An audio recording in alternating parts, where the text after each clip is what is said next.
We crown a champion in the Queen City. Syracuse, the 4 seed, beating Duke, the 3 seed. McCarthy gets inside and scores. It's a chance. Spallina to the left hand.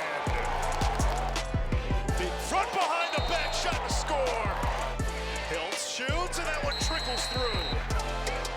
Feeds it in front. Oliver had the look and missed. And Syracuse wins the ACC tournament. Boy, the Cuse rolled into the Queen City on a 3-game losing streak. Had to take the number 1 seed down in Notre Dame and then had to beat Duke. In first ACC championship since 2016. And the Orange with that great defense. I mean, they smothered people defensively. A lot of pressure on this team to show up and get something done. And, man, that's exactly what they did. And Gary Gait is one of the all-time greats.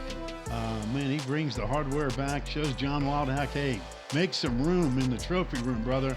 We're bringing the hardware back to Central New York. With that said, let's go up to Syracuse, NY.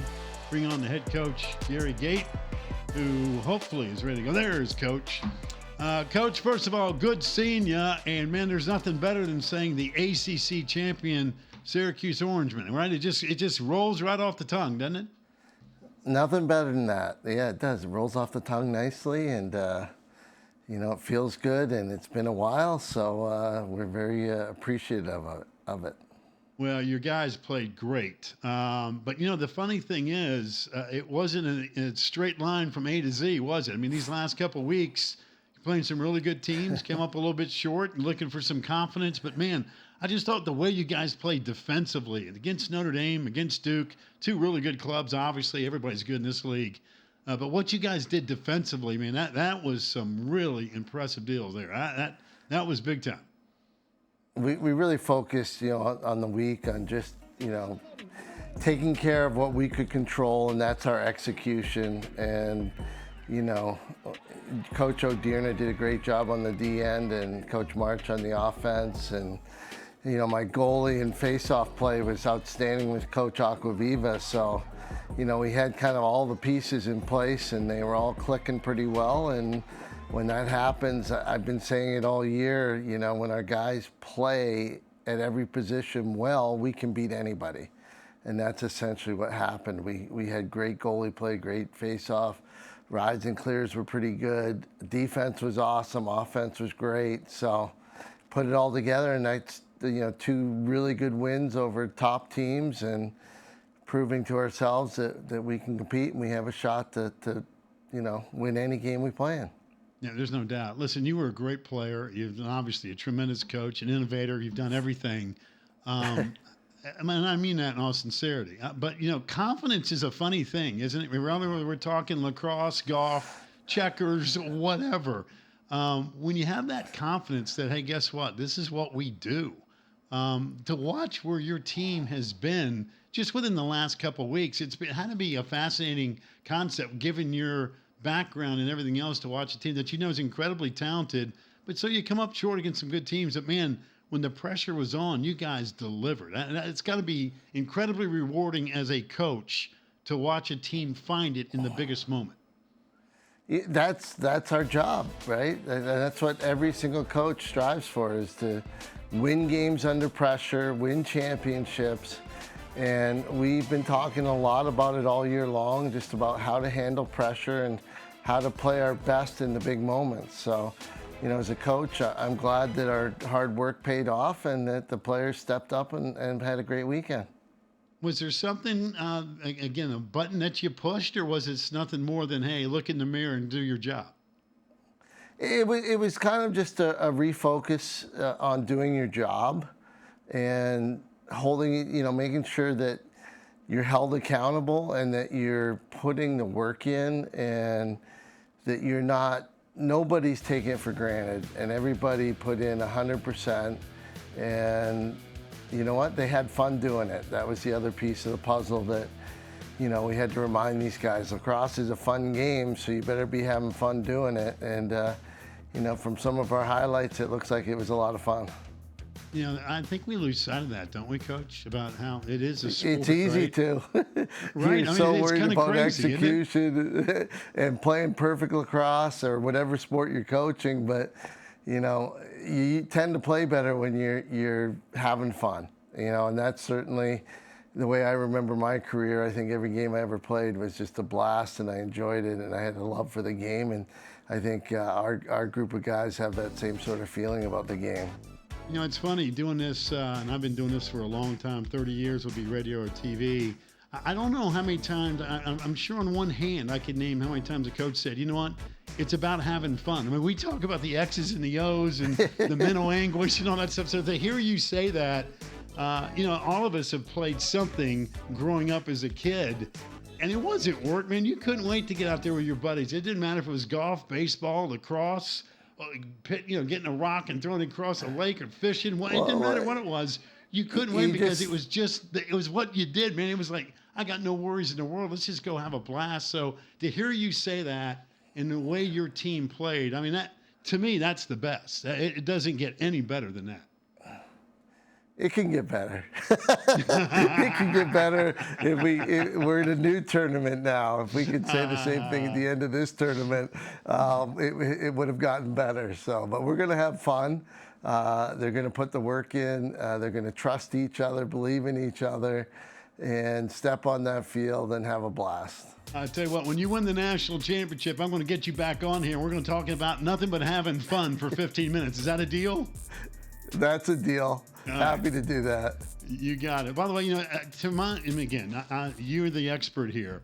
But to me, lacrosse has always been kind of like hockey in a sense that, hey, guess what? If you can get a hot goalie at the right time, man, it can really kind of make life a little bit easier for everybody else. And I think Jimmy McCool probably pulled that off over the weekend, didn't he? Yeah, for lacrosse, you get a hot goalie, but the other area of the game is the face-off. And John Mullen is hot right now. He's playing really well. He dominated, over the weekend. He was, 70% type.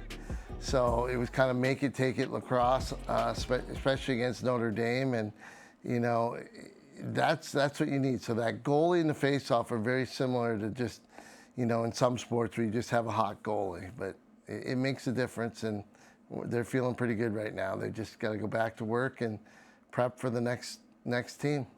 It would seem to me too. And again, for folks who maybe don't watch lacrosse and now say, all right, the tournament's on, let me go watch it now for the first time. It's such a great sport. But dominating ground balls too. It always seems to me those are hustle plays, right? I mean, that's just when you're getting the job done, the ball's loose, it's ours. Let's go get it. It's mine. Nuh-uh, I own this thing. That to me is always kind of a momentum builder as well in this sport. Yeah, it's a simple, you can look at our 3 losses, and a couple of those we lost the ground ball battle. And that was a key area that we talked about all before we went into the ACC tournament was, hey, if we win these ground balls, make saves, face off, we're going to be pretty hard to beat. And we did win the ground ball battle, and it was fun to see. Some of our guys made some spectacular plays off ground balls, which turned into goals down the other end. And, those are kind of bonus goals, and it really helped us have success and win the championship. I sent a note to John Wildhack over the weekend because obviously he's involved now with the men's basketball committee, which is a big deal. And it's a great award and accolade. And, of course, I mentioned the fact that, hey, you got some hardware coming back to Central New York. And I know for folks, and you and I have had this conversation before, Syracuse is a place that folks pay attention to. I mean, lacrosse is a big deal. And so to come back with that first ACC championship in a long, long time, I know that had to be a great flight home. Oh, it was awesome. Well, we kind of divided on 3 different flights, and it turned into flights and buses. But that's just travel. That's it. But we all made it back yesterday. We got back in one piece and healthy and ready to go. But yeah, it's incredible to bring back a championship. Our fans expect it. I got hired to bring us back and try and win championships again, and that's what I'm 100% focused on is not just winning ACC championships, but trying to get the job done and bring us back to the national forefront of lacrosse. And our fans expect it. So it's tough. It's a tough crowd here. I don't look at social media because of that reason. I'm sure they've asked to fire me several times, but here we've done it. We've got an ACC championship, and now we move on to the NCAA again. So we're excited. Well, they're not going to mess with you. You're a legend up there. That's number one. Number two, it all starts with Harvard, and that's a team that, quite frankly, you've seen them before this year, so there won't be any surprises in round two.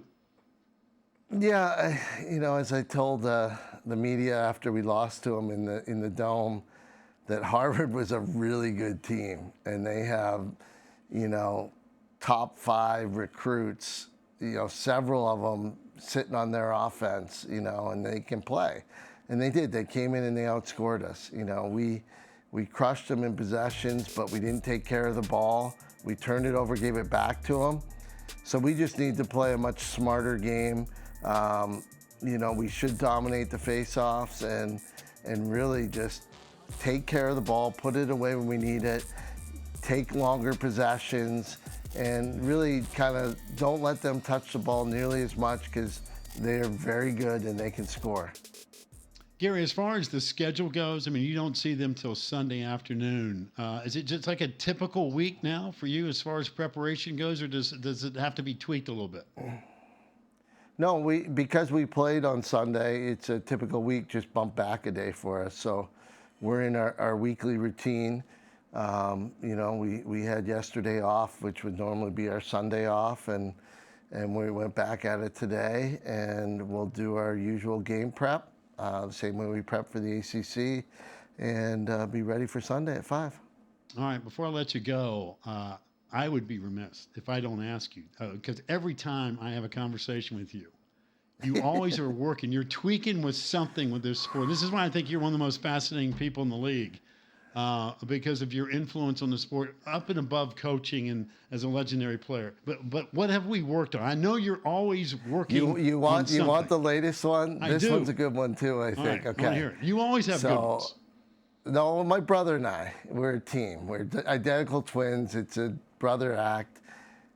We have created the first customizable glove in the market. So we're bringing out a Gait Lacrosse glove that can be customized by different colors on the hand, the glove, logos, everything in about 24 hours. So normally they're made overseas, and it takes about 3 months to get custom gloves, and we're going to have that ability to do it in 24 hours. So that's the latest idea we came up with, and they'll be coming out in June, and we just sponsored the PLL, so you see them out there. So I'm super excited about that innovation. What took so long? Listen, I thought for sure, I thought you had already knocked that out. I would have assumed that you knocked that one out 10 years ago, the way you think. You know what the weird thing is? We did that 35 years ago with the shoulder pads and the arm pads, but we never thought about doing it with the glove. And so it just kind of goes, the 35 years ago, I believe that we were the first players ever to create the split finger glove, and now you see that in hockey and lacrosse everywhere. So that's an old innovation way back when, but we're excited about the new one. I'm telling you, you're a stinking genius. Whether you blow out Harvard, win it all, you're a stinking genius. That's all there is to it. You're too kind. That's it. I just love the game and love trying to make it better. That's it. You're the best. Listen, congratulations on that ACC championship, and I'm going to hold you to it now. Go win that national title so we can laugh about having fun on the show, all right? I would definitely come back and do that any day. You got it. Thanks, Coach. Always a pleasure, man. Keep it up. Thank you. Congrats. Appreciate you guys.